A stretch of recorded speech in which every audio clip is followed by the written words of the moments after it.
This is Michael with Destination in Florida, and this is what's new at Universal Orlando for the week of July 18th, 2016. This week, Universal Orlando has opened a new resort and a new attraction for their guests.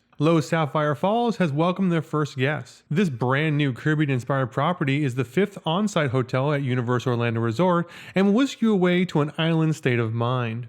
This brand new resort features the largest pool of any on property at Universal Orlando and also a water slide. You can also go to the Strongwater Tavern for a drink or eat dinner at the Amistad Cook Room. The resort features over 1,000 guest rooms, including 83 suites, and all of them offer spectacular views. Make your plans now to go visit this amazing new resort at Universal Orlando. Also this week, Universal Orlando has opened Skull Island Reign of Kong at Universal's Islands of Adventure. You can now venture into the dark jungles of Skull Island where you'll encounter hostile natives, fend off vicious predators, and come face to face with the mystical beast himself, Kong. This attraction is the longest of any attraction at Universal Orlando and will be sure to excite all members of your family.